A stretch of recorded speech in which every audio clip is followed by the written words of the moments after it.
Okay, now I'm going to show you the Chipmunk battery port tester on a MacBook Air, and we will have a Medusa connected to show extra information. The Medusa is set to listener mode, which has all the switches up, and it plugs into the little port of the battery port tester.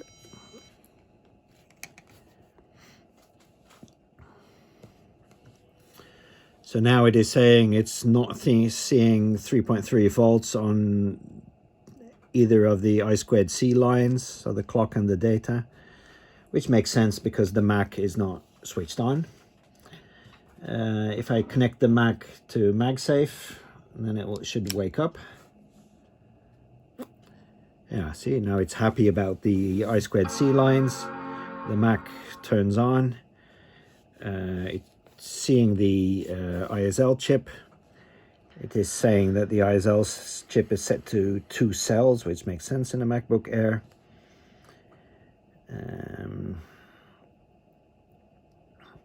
It shows you the battery voltage. So this is the voltage that the Mac is supplying to the make-believe battery.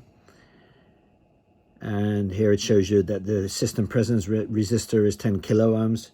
That is a resistor on the motherboard of the Mac that the battery uses to see that it is actually plugged into a computer.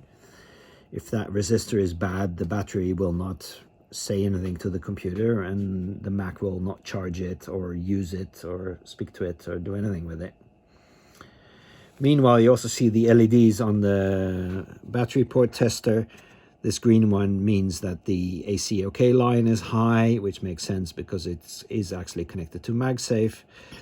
The other green one shows which kind of ISL chip it is seeing, and the blinking blue one shows that the SMC is running. If there would be any strange problems, then maybe some of the other LEDs would light up in red. So this is working really well. Now let's try some other motherboards that are not so good. I disconnect the MagSafe, I unplug this. And here I have some bad boards. These I do not connect to MagSafe, so in this case I connect the battery port tester to the power supply using the DC plug. The power supply is set to 8 volts. And let's connect it and see what happens.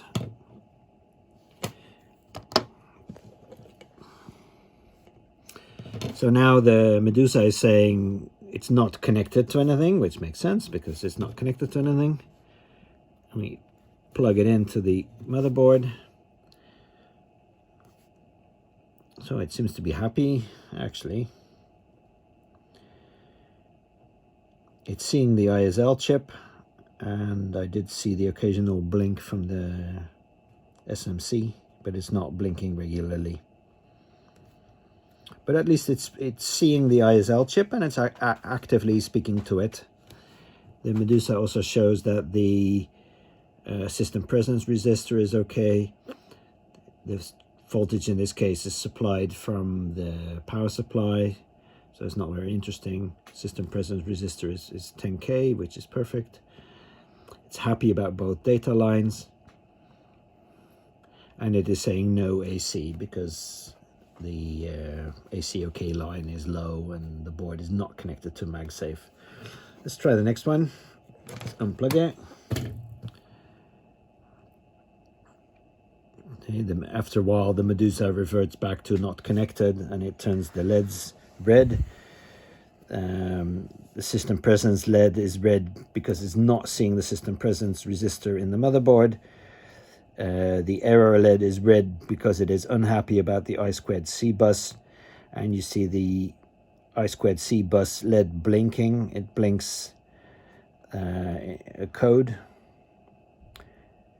So 3 blinks means that the clock line is not connected, and 4 blinks mean the data line is not connected. But we see that on the Medusa screen as well. Let's try the next motherboard.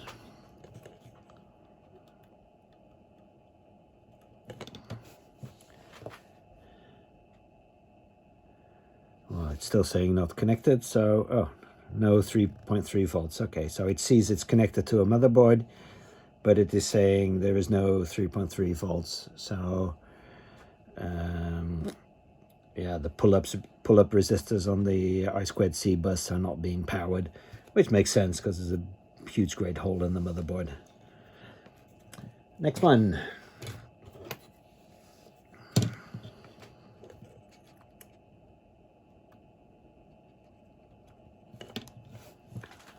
Oh, it's happy about the I2C bus. I saw the SMC blink. See, so the SMC is even running.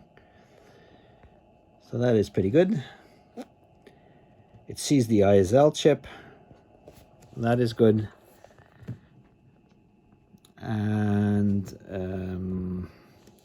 oh, I can also show you the over voltage LED. Yeah, it's measuring the voltage on the charging circuit. In this case, this comes from my power supply. But if I increase that,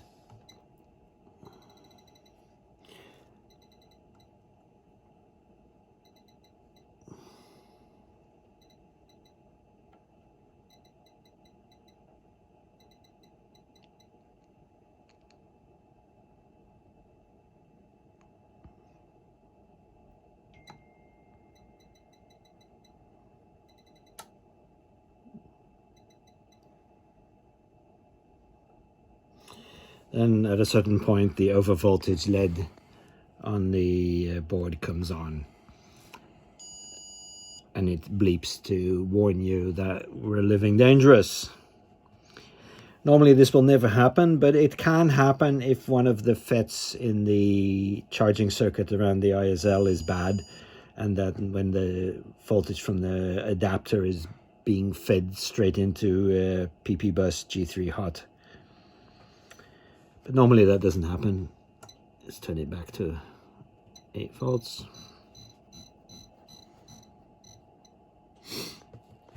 And the LED goes off again.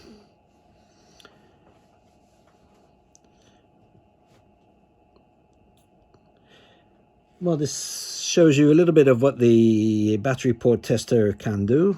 I think it is an incredibly useful tool to have around for repairing any MacBook Air, because you have to put very little effort and it gives you quite a lot of information.